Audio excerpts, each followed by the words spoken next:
How to record Google Meet video call on laptop. If you've ever wanted to record your Google Meet video calls on your laptop, you're in the right place. Whether it's for meetings, interviews, or webinars, we'll show you step by step how to do it. First things first, open Google Meet on your laptop, or you can also open your web browser and simply search for Google Meet over there.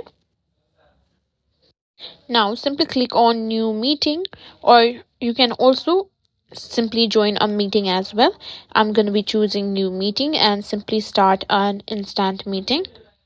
Now, if you're the meeting organizer and you have the Google Workspace, you can easily start clicking on the three vertical dots in the bottom right corner.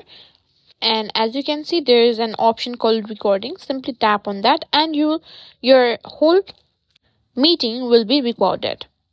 Now, if you want to stop the recording at any time, just click the three vertical dots again and select stop recording.